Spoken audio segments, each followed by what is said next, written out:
नमस्कार दोस्तों, आपका स्वागत है भूतिया अड्डा पर, जहां हर कहानी आपको डर और रोमांच की एक अनोखी दुनिया में ले जाती है।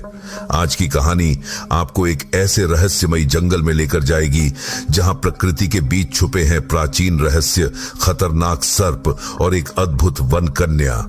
ये कहानी सिर्फ डराने की नहीं, बल्कि आपको एक रहस्यमय यात्रा पर ले जाने की है।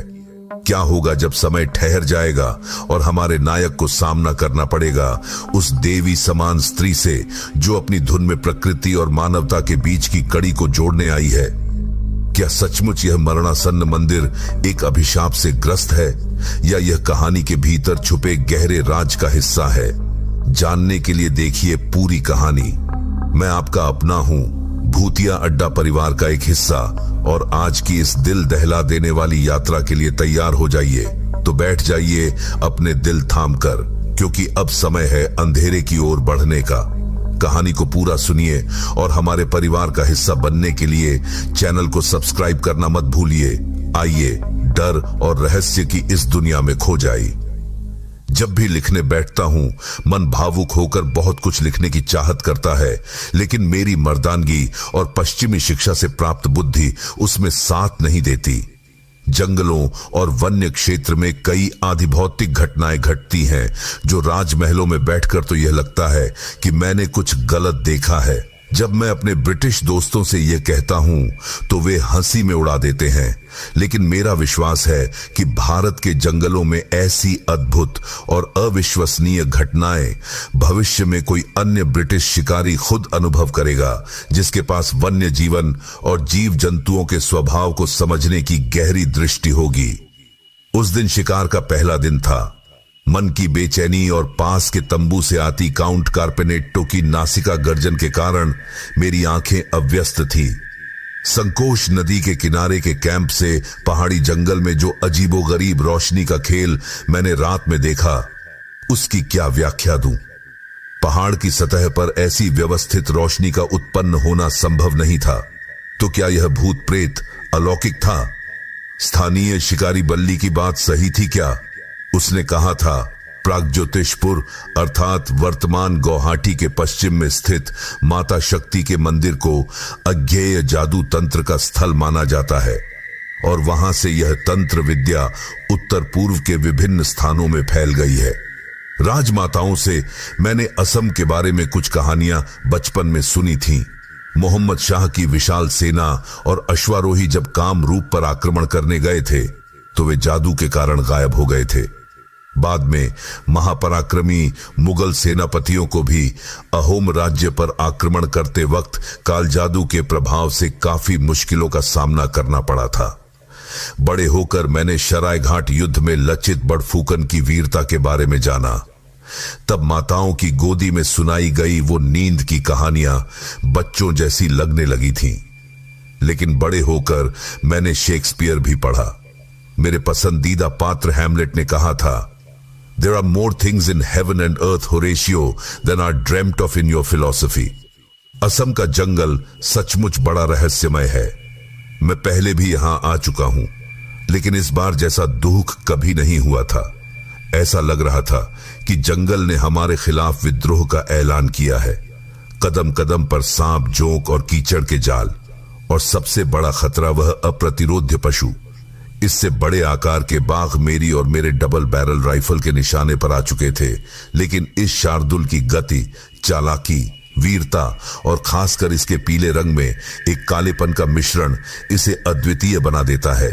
सिर्फ मेरी ही नहीं, बल्कि बेंजामिन, गॉडफ्रे, डेल्टन, बल्ली, हौदय उपविष्ट सभी शिकारियों की गोलियां उसकी दिशा से चूक जाती हैं, और वह हमारे विशाल हाथियों को एक एक करके बुरी तरह जख्मी करता चला जाता है। इसे बिना किसी व्याख्या के रहस्य कहा जा सकता है। 3 दिन पहले पूर्णिमा की रात को हम पहली बार इसका सामना करते हैं। अचानक 2 पैरों पर खड़ा वह काला बाघराज जैसे कोई शैतानी आत्मा में भरा हुआ राक्षस जैसा महसूस होता है। बल्ली पिछले रात आकर धीरे से कहता है, सैकड़ों साल पहले शाक्तिपीठ के तांत्रिक हिंसक सांपों का रूप धारण कर सकते थे। कोच बिहार जिला, 2019 वर्ष। दिसंबर के मध्य में उस बार लगभग अच्छा सर्दी पड़ गया था अलीपुर, कोच बिहार और डुआर्स क्षेत्र के मैदानों में। ऑफिस के दबाव में काम से थका हुआ बादल का मन भी पिकनिक करने को उठने लगा। कब तक और बड़ा दिन या नए साल का इंतजार करता। शहर से 15 किलोमीटर के अंदर ही एक साल बंद था। वहां पर वन भोज का एक छोटा सा टूर किया जा सकता था। जैसा सोचा वैसा काम। उसने वॉकर को फोन किया। इस युवक से उसकी मुलाकात वर्तमान कार्यस्थल पर हुई थी, जहां वॉकर ने चूकता आधारित डाटा एंट्री का काम किया था। बाद में IBPS पास करने के बाद उसने जमालदार के पास स्थित एक बैंक में ज्वाइन किया, लेकिन मोबाइल के कारण दोनों का संपर्क अभी भी बना हुआ था। उम्र में बादल से 5 साल छोटा हो सकता है, लेकिन पिकनिक की व्यवस्था, सामान जुटाना, खासकर मांस पकाने में वॉकर की कोई बराबरी नहीं थी। बादल की एक बात पर वह तुरंत राजी हो गया। अरे बादल दा, वही साल बन जाने के रास्ते में एक बड़ा बाजार है। मांस, मसाला, चावल और पकाने के बर्तन सब वहां से ले लेंगे। वहां पर मेरे जान पहचान वाले दुकान भी हैं। टिफिन में पूरी सब्जी भी ले जाऊंगे। उत्साहित होकर वॉकर ने कहा, बिल्कुल। तो फिर शुभस्य शीघ्रम, बादल ने कहा। दोनों ने मिलकर अगले रविवार को पिकनिक के दिन के रूप में तय किया। अब कुछ साथियों का इंतजाम करना था। इस मामले में बाइक सवारों को प्राथमिकता दी जाएगी, क्योंकि 15 किलोमीटर यात्रा के लिए गाड़ी किराए पर लेकर खर्च बढ़ाना मूर्खता होगी। बादल ने अपने बचपन के दोस्त हियान को फोन किया।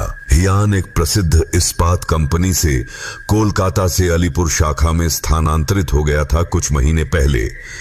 यहां आने के बाद भी काम के दबाव के कारण दोनों की मुलाकात खास नहीं हुई थी, क्योंकि बादल कोच बिहार का निवासी था, लेकिन काम के सिलसिले में वह जलपाईगुड़ी में रहता था। इसलिए रविवार की छुट्टी का पूरा आनंद लेने का फैसला करने में हियान को देर नहीं लगी। तो भाई, क्या इस छोटे जंगल में कुछ दुर्लभ पक्षी देखने को मिल सकते हैं? हियान ने पूछा। हियान एक शौकिया फोटोग्राफर है। ऑफिस से बाहर कदम रखते ही उसकी नीले रंग की हीरो बाइक और निकॉन का कैमरा हमेशा साथ होते हैं। हाल ही में उसका फेसबुक अलग अलग प्रकार के पक्षियों की तस्वीरों से भरा रहता है। अलीपुर आने के बाद हियान ने चिल्लापाता की फिते, तीतर और ईगल जैसे पक्षियों को अपने लेंस में कैद कर लिया है। लेकिन उस छोटे से जंगल जो उन्नत गांव के पास साल के पेड़ों से घिरा है, में स्थानीय पक्षियों के अलावा कुछ और मिलेगा या नहीं, इस पर उसे शक है। अचानक बादल को कुछ याद आया। उसने कहा, बाघरोल जंगली बिल्ली का भी वहां निवास है। पिछली बार जब मैं वहां गया था तो मैंने ऐसा एक बोर्ड देखा था। हालांकि यह 2 साल पहले की बात है। बाघरोल, आपका मतलब मछली पकड़ने वाली बिल्ली से है? हियान ने पूछा। हां, लेकिन यह बिल्ली की प्रजाति बहुत चालाक होती है। यह हमें जंगल के अंदर से देखेगी, लेकिन खुद दिखेगी नहीं। पिछली बार सुंदरबन की सर्दियों की यात्रा भी इसी तरह खराब हुई थी। रात को बोट से बस एक बार दक्षिण राय बंगाल टाइगर की चमकती हुई आंखें देखीं, और वही काफी था। हियान की बात सुनकर बादल ने थोड़ी चतुराई से कहा, कहां स्टीमर से घूमना और कहां खुद बाइक लेकर जंगल के बीचों बीच जाना। Don't be a spoil sport भाई। वन में बाघ सुहाना और बच्चों का मां की गोद। चलो। इसके बाद हियान ने और कुछ नहीं कहा। संजीव बाबू का यह कथन उसे बहुत पसंद था।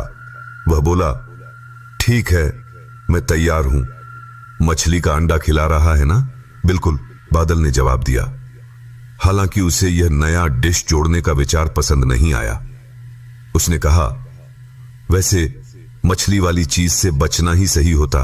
क्यों? क्या मछली की गंध से बाघरोल बाघ बन जाती है? हियान हंसते हुए बोला, नहीं, लेकिन मछली वाले भूत आ सकते हैं। वहां साल के जंगल में एक साल प्रांशु देवता के होने की अफवाह है। कई लोगों ने उसे देखा भी है। इसके अलावा जंगल में कुछ अन्य अलौकिक शक्तियों के बारे में भी बातें प्रचलित हैं। बादल की बात हियान को कोरी कल्पना लगी। वह बोला, यह जंगल की नहीं, बल्कि श्री बादल बाबू की खुद की पुरानी कहावत लगती है। खैर, भाग्यवानों का भार भगवान उठाते हैं, लेकिन यदि उसी देवता की कृपा से इस यात्रा में कुछ अच्छे शॉट्स मिल जाएं, तो फिर किसी भी पवित्र अशुद्ध आत्मा की कहानी गढ़ने की जरूरत नहीं पड़ेगी। हर समय चारों ओर लोगों की भीड़ और झंझटों से उलझा रहता हूं। खर्चा बताओ, मैं ऑनलाइन भेज देता हूं। दोनों हंस पड़े। हालांकि बादल की बात में कुछ सच्चाई थी। उस इलाके में पूजित मसान ठाकुर बहुत प्राचीन और लोकप्रिय देवता थे। उनके बारे में कई रोमांचक कहानियां प्रचलित थीं। इनसे जुड़े स्थानीय लोगों, ओझाओं और पीर बाबाओं ने भूत देखने का दावा किया था। इस लोक देवता के बारे में फैली कथाएं डर और श्रद्धा दोनों उत्पन्न करती थीं, लेकिन यह स्पष्ट था कि इस श्मशानवासी देवता में लाभ और हानि दोनों की प्रवृत्तियां थीं। बादल खुद इन अलौकिक शक्तियों पर ज्यादा विश्वास नहीं करता था। वह मानता था कि इंसान रूपी शैतान से बड़ा खतरा और कोई नहीं। उसे पता था कि इस जंगल में लकड़ी के तस्करों का आतंक था। भारत के अधिकांश जंगलों में अपराधी पाए जाते हैं और उत्तर बंगाल के हिमालय क्षेत्र से लगे घने जंगल भी इससे अछूते नहीं थे। चोर शिकारी, लकड़ी माफिया और लुटेरों का वहां अक्सर प्रमाण मिलता है। इसके बावजूद कोच बिहार जिले के इस सुदूर जंगल को अपेक्षाकृत शांत माना जाता था। लेकिन इसका मतलब यह नहीं कि कोई खतरा नहीं था। सूर्यास्त से पहले वापस आना जरूरी था। अंधेरे साल के जंगल में हथियारबंद लुटेरों का सामना हिंसक जानवरों से भी ज्यादा खतरनाक था। ऐसे में किसी अलौकिक शक्ति का प्रकोप सह लेना बेहतर था। बादल ने वाकर को फोन किया। खुश होकर वाकर ने बताया कि पिकनिक में 3 बाइक और 5 लोग साथ आ रहे हैं। हैरान होकर बादल ने पूछा, कौन लोग हैं ये नए सदस्य? वाकर बोला, अरे तुम भी जानते हो, गौरव, सारा, अमान, बनी और ऋषा। बादल ने कहा। साथ ही मन वाकर को कोसते हुए बड़बड़ाया, और कोई नहीं मिला क्या? ये 5 एक बंगाली बैंड से जुड़े थे जिसका नाम अपार्थिव था। बैंड अच्छा गाता था, लेकिन उनके कॉलेजिया अजीब-ओ-गरीब व्यवहार से बादल परिचित था। कुछ साल पहले एक कार्यक्रम में वाकर ने इन्हें लाया था। उस रात भारी बारिश में बादल को इनके साथ गाड़ी में लौटना पड़ा। पिछले अनुभवों को याद करते हुए बादल ने वाकर से कहा, थोड़ा काबू में रखना इन्हें, जंगल का इलाका है, कहीं झालोंग जैसी स्थिति न हो जाए। वाकर ने सहमति जताई, लेकिन बादल ज्यादा आश्वस्त नहीं था। फोन रखते ही बादल को अपने मोबाइल पर 2 खबरों के नोटिफिकेशन मिले। बक्सर जंगल में काले तेंदुए की दिखने की पुष्टि। 2, बीएसएफ की गोली से एक लकड़ी तस्कर की मौत। ऋषा, प्रिय ऋषा, क्या तुम मुझे सुन सकती हो? क्या अब भी मुझे याद रखती हो? या फिर यादों के पन्नों पर जमी धूल के नीचे मैं दब गया हूं? क्या मुझे पहचानती हो डियर? जो इंसान नरक के अंधकार में मेरा हाथ थामे खड़ा था, उसे भूल जाऊं? पेखम, मेरी सिस्टर फ्रॉम अनदर मदर, तुम्हारी अनुपस्थिति को मैं हर पल अपनी चेतना और अवचेतना में महसूस करती हूं। अगर तुम नहीं होती तो यह रशा उस झुम्पा बोस की साजिश का शिकार हो गई होती। हूम के वो भूखे भेड़िए, उफ, शबनम, बॉबी और सोमा की तरह उन्होंने मुझे भी नोच खसोट दिया होता। पेखम, जीवन में तुम्हारे जैसी दोस्त सिर्फ भाग्यशाली लोगों को मिलती है। जब भी खुद को अकेला महसूस करती हूं तो तुम्हारे बारे में सोचती हूं। सखी, बचपन में मैंने अपनी बहन को खो दिया था। कुपोषण के कारण बिना इलाज के मेरा मासूम सोना मर गया था। तुम्हारे अंदर मैंने उसकी छवि देखी थी, जानते हो, और बाकी शक्ति मुझे भगवान ने दी है, रक्षा करने की शक्ति। लेकिन जानते हो रशा, हूम के अंदर पूरे खेल का जिम्मा झुम्पा, रोमा और अनुष्का जैसे डायनियों के हाथ में था। वे चॉकलेट में नशीली दवाइयां मिलाकर लड़कियों को देते थे और फिर वहां राजनीति का घिनौना खेल चलता था। अनाथ लड़कियां उन बूढ़े भेड़ियों का मनोरंजन थीं, जिनके शरीर के बदले करोड़ों के गंदे पैसों का लेन देन होता था। शबनम की याद अक्सर आती है। कितनी प्यारी थी वो। उसने अपनी जान देकर मुझे बचाया था। बहुत दुख सहा उसने। उस अत्याचार की दुनिया में शायद सिर्फ एक ही बार कोई फरिश्ता आया था। याद है उसे? मैडम तापसी राय गोम्स। ऐसे दयालु इंसान को कोई कैसे भूल सकता है। मैंने अपनी मां को कभी नहीं देखा, लेकिन मां कैसी होती है यह मैंने तापसी मैम को देखकर ही समझा। प्यार से भरी हुई। उन्होंने उस इंसान को भी सस्पेंड कर दिया, क्योंकि मैडम ये सब बर्दाश्त नहीं करती थीं। उस दिन मैंने बहुत रोया था। तुम्हारी तरह मैडम को भी बहुत देखने का मन करता है। वह कहां हैं, कैसी हैं? आओ पेखम, इन शैतानों को क्या कोई सजा नहीं मिलेगी? निश्चिंत रहो, इन्हें सजा जरूर मिलेगी। कोई नहीं बचेगा। और हम कब मिलेंगे सखी? तुम कैसी हो? जीवन नदी की तरह बहता रहता है रशा, एक जगह से दूसरी जगह। चिंता मत करो, सही समय पर हम जरूर मिलेंगे। अपना ख्याल रखना। अलीपुर शहर, दिसंबर 2019। गाड़ी के जबरदस्त झटके से रशा की कच्ची नींद टूट गई और वह हड़बड़ाकर उठ बैठी। वह जोर से चिल्लाई, स्टीयरिंग पर ध्यान कहां है गौरव? और साथ में कुछ अपशब्द। रशा ने देखा कि एक छोटी बस बेकाबू होकर उनकी बैलेनो को क्रॉस कर गई। सारा ने कहा, ओहरे, मेरी लिपस्टिक तुम्हारी सीट के नीचे गिर गई। बनी, प्लीज निकाल दो। सारा के होंठों का आधा हिस्सा अजीब तरीके से लाल हो गया था। पक्का वह वाकरदार से मिलने जा रही होगी, इसलिए इतनी सज धज कर आई है। सारा उर्फ समायरा काजमी कई दिनों से वाकर अमीन का ध्यान आकर्षित करने की कोशिश कर रही थी। इसमें सारा की गलती भी नहीं है। हल्की दाढ़ी और गहरी आंखों वाले उस डार्क हैंडसम इंसान ने कई लड़कियों की रातों की नींद चुरा ली है। सोशल मीडिया पर वाकरदार की हर फोटो पर, यहां तक कि उसके बैंक के कार लोन, होम लोन या क्रेडिट कार्ड से संबंधित पोस्ट पर भी सारा दिल वाला रिएक्शन देती है। लेकिन वाकरदार को फिलहाल प्यार में कोई रुचि नहीं लगती। अपनी बैचलर जिंदगी और घूमने फिरने में वह मस्त है। रशा की प्यारी सहेली, जो खुद बेहद खूबसूरत है, को इस युवा बैंकर के रेड सिग्नल को ग्रीन करने के लिए और मेहनत करनी होगी। इधर अमान अपनी छोटी गिटार पर कुछ टुनटुन बजा रहा था और गौरव के साथ गुनगुना रहा था। रशा ने देखा कि गौरव गा रहा था, सिर्फ तुम ही क्यों इतनी अजनबी हो गई। जब से उसके कॉलेज की एक सीनियर दीदी से ब्रेकअप हुआ है, वह हर जगह विरह के गाने शुरू कर देता है। अरे अमान, प्लीज अपनी ब्लूटूथ स्पीकर पर कुछ पंजाबी या भोजपुर गाना बजा, नहीं तो हमारी पिकनिक का मजा खत्म कर देगा ये हमारा देवदास। रशा बोली। गौरव सामने की सीट से मुड़कर रशा को देखकर गाने लगा। यह दर्द, ये क्या दर्द, हद है, रुक, नहीं तो अमान की गिटार तेरे सिर पर तोड़ दूंगी। जल पास कर, रशा चिल्लाई। ग्रो अप, सारा ने नाराज होकर कहा। रशा ने कहा, और वैम्पायर जैसे उस सफेद चेहरों और खून से सने होंठों के साथ तू बन जाएगी वाकरदा की दहशत।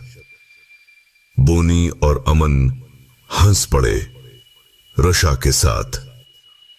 गौरव और सारा गुस्से में चुपचाप बैठे रहे। रशा ने उनका मूड ठीक करने के लिए एक पुराने गाने की धुन पर गाया, ऐसा मुर्गा और कौन है तुम्हारे जैसे दोस्त। गौरव ने कहा, मैं भावुक हो गया। रशा डार्लिंग, वैसे बात मुर्गे की हो रही है। वाकरदा बाजार में एक देशी मुर्गे की दुकान पर जाना था, याद है? कुछ खाना भी पड़ेगा, सुबह से पेट खाली है, पेट में चूहे दौड़ रहे हैं। पेट पर हाथ रखते हुए बोनी ने डकार ली। साथ में थोड़ा कड़क कॉफी भी चाहिए। सुबह से तुझे घुमा रहा हूं, उसकी कोई कदर नहीं, उल्टा मेरा दुख सबको दिखता है, गौरव ने कहा। अरे यार, क्यों दुखी हो रहा है दोस्त? मैं तुझे खिला दूंगी कॉफी के साथ। गौरव की ओर देखकर रशा ने आंख मारी। गोल्ड फ्लेक किंग नहीं पिया तो सुबह की थकान नहीं जाएगी। डन, हंसते हुए गौरव ने जवाब दिया। अमन अचानक उत्साहित होकर बोला, दोस्तों देखो। सभी ने गाड़ी की खिड़की से बाहर झांका। झिंगुर की आवाजों के बीच आबादी खत्म हो रही थी और दोनों ओर घना जंगल छा रहा था। रशा के मन में एक कविता गूंज उठी। चमगादड़ बोला, ओ रे भाई साही, आज रात देखोगे गजब का मंजर। सीमा लगुड़ी, असम, फरवरी 1899। महामहिम की डायरी का फटा पन्ना। आज का दिन अनोखे और अद्भुत अनुभवों से भरा रहा। स्थानीय संदेशवाहक से खबर कल रात ही आई थी। एक किसान जंगल में सूखी लकड़ियां ढूंढते हुए गायब हो गया। संभवतः किसी हिंसक जानवर का शिकार हुआ।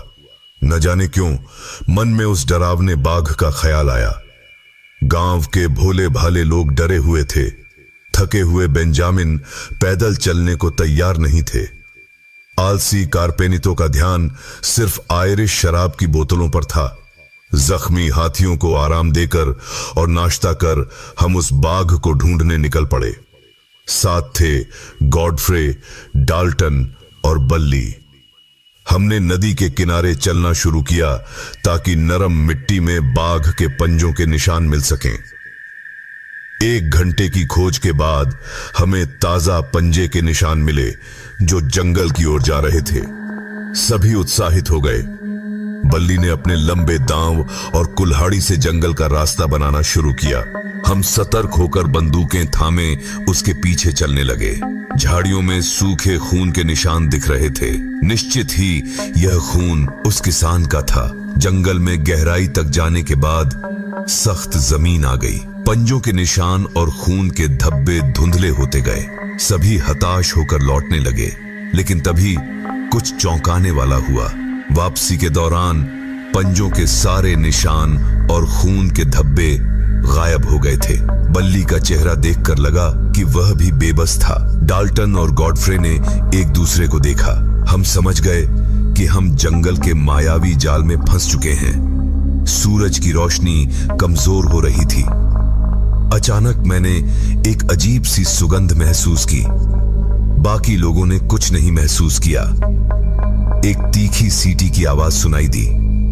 आसमान की ओर देखा तो 2 मीटर लंबा सुनहरा भूरा ईगल धीमी गति से उड़ रहा था। उसकी सीटी जैसी आवाज ने मुझे संकेत दिया, शायद वही हमारा रास्ता दिखाएगा। पहले तो कोई तैयार नहीं हुआ, लेकिन फिर सबने मेरा साथ दिया। बहुत समय चलने के बाद जब ऐसा लगा कि हम मरी के काफी करीब पहुंच गए हैं, तभी एक अजीब दृश्य ने हमारा रास्ता रोक दिया और हम चारों हैरान रह गए। हमने देखा एक प्राचीन मंदिर का खंडहर। समय के साथ यह पूरी तरह से मिट नहीं पाया था, लेकिन यह नष्ट होने की कगार पर था। मंदिर की जीर्ण शीर्ण दीवारों पर काई, लताओं और झाड़ियों ने डेरा डाल रखा था। झाड़ियों के बीच से जो ईंटें झांक रही थीं, वे पत्थरों से बनी थीं और उस मंदिर के कभी के वैभवपूर्ण दिनों की गवाही दे रही थीं। जिज्ञासा के कारण हमने मंदिर के अंदर कदम रखने की कोशिश की, तभी सूखे पत्तों का ढेर हिलने लगा और वहां से अचानक एक जहरीला नाग शंखचूड़ फन फैलाकर बाहर आया। डल्टन ने बिना देर किए अपनी बंदूक तान दी, क्योंकि वह जहरीले सर्पों का कट्टर दुश्मन था। लेकिन ठीक उसी वक्त मंदिर के दाईं ओर से एक मधुर नारी स्वर दृढ़ता के साथ सुनाई दिया, ठहरो। हमने देखा कि लगभग 20-21 साल की एक लंबी युवती धनुष और तीर हाथ में लिए खड़ी थी। उसका चेहरा गोल चपटा, नाक तीखी और रंग हल्का सांवला था। जंगल के इस शांत माहौल में वह युवती किसी बनफूल की तरह खिली हुई प्रतीत हो रही थी। उसके शरीर पर गहरे लाल काले रंग का कपड़ा लिपटा हुआ था और उसके बाजुओं पर कुछ टैटू गुदे हुए थे। उसकी बाहों और गले में पीतल के गहने थे, नाक में नथ थी और उसके काले चमकदार बालों को चोटी में बांधा गया था। उसकी चोटी में एक पीला फूल सजा हुआ था। हम महसूस कर सकते थे कि कुछ देर पहले जो सुगंध हमें इस ओर खींच लाई थी वह इसी युवती के बालों से आ रही थी। उसके कमर के चारों ओर कुछ पत्ते और पेड़ की लताएं लिपटी हुई थीं और उनसे एक मध्यम आकार की तलवार झूल रही थी। लेकिन उसके सौंदर्य का सबसे आकर्षक हिस्सा उसकी गहरी काजल जैसी काली आंखें थीं। उन आंखों में कोमलता के साथ एक वीरता थी जो बता रही थी कि वह अपने हथियारों को बखूबी चलाने में सक्षम है। उसकी मोहक नजर ने हमें कुछ क्षणों के लिए मानो सम्मोहित कर दिया। उसी समय उसने कहा, ठहरो मानव, ठहरो। उसके यह कहते ही उसने अपना धनुष उठाया और डल्टन को रोकने का इशारा किया। लेकिन क्या ब्रिटिश अहंकार एक साधारण वनवासी स्त्री की बात सुनने वाला था? डल्टन की बंदूक का मुंह अब उस युवती की ओर घूम गया। उसके साथ गॉडफ्रे ने भी अपनी राइफल तान दी। लेकिन यह देखकर हम चकित रह गए कि उस युवती ने हमसे भी तेज गति से बिजली की तरह अपने धनुष पर 2 तीक्ष्ण तीर चढ़ा लिए। उसकी आंखें अब और भी दृढ़ हो चुकी थीं और सीधा डल्टन और गॉडफ्रे पर निशाना साध रही थीं। डल्टन और गॉडफ्रे का गुस्सा बढ़ गया। इस तनावपूर्ण स्थिति में मैंने घबराकर अपनी आंखें बंद कर लीं और तभी जैसे सब कुछ रुक गया, मैंने एक मीठी आवाज सुनी, हे राजन। मैंने पीछे मुड़कर देखा। एक बड़ा सा महुआ का पेड़ जिसकी शाखा पर 8-9 फीट ऊंचाई पर वही युवती बैठी हुई थी। उसके चेहरे पर एक हल्की मुस्कान थी और वह पेड़ की डाल पर पांव लटकाए झूल रही थी। परंतु मेरे सामने अभी भी उसका धनुष लिए आक्रामक रूप खड़ा था। डल्टन, गॉडफ्रे और बल्ली सभी स्थिर खड़े थे। मैं आश्चर्यचकित था। यह सब क्या है? तभी उसने कहा, घबराइए मत।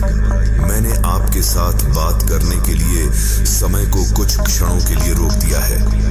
आपकी जीवन रक्षा के लिए मैं यहां आई हूं। मैंने पूछा, तुम कौन हो देवी, और तुम्हारी इन बातों पर मुझे क्यों विश्वास करना चाहिए?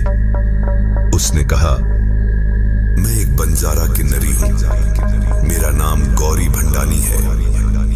आपके पूर्वजों ने माता कामाख्या का अपमान किया था और उसी शाप का परिणाम आज आपके सामने है। इसके अलावा आपकी राजशाही के कुछ लोग षड्यंत्र कर रहे हैं। मैं यहां आपको इस संकट से बचाने के लिए आई हूं। गौरी की बातों ने मुझे चौंका दिया। उसने जो कुछ कहा वह सत्य था। मुझे कुछ भी छिपाने का मौका नहीं मिला। मैंने डल्टन और गॉडफ्रे से उनके हथियार नीचे रखने को कहा। तभी गौरी ने कहा, यह जो नागिन है वह गर्भवती है। इसे मारना अनर्थ होगा। प्रकृति के नियमों का उल्लंघन करना शिकारियों का धर्म नहीं है। यह कहते हुए उसने अपने धनुष की प्रत्यंचा को खींचा और उसकी आवाज पूरे जंगल में गूंज गई। तभी एक स्वर्णिम गरुड़ आकाश से उतरने लगा। बादल गरजने लगे और बारिश शुरू हो गई। तो दोस्तों, ये थी आज की रहस्यमयी कहानी, जहां डर, सस्पेंस और रोमांच का संगम था। क्या नायक अपने राजवंश के अभिशाप से बच पाएगा या जंगल के रहस्य और गहरे होंगे? जानने के लिए जुड़े रहें भूतिया अड्डा के साथ। वीडियो को लाइक करें कमेंट करें और चैनल सब्सक्राइब करना न भूलें। अगली कहानी तक अंधेरे से सावधान रहें।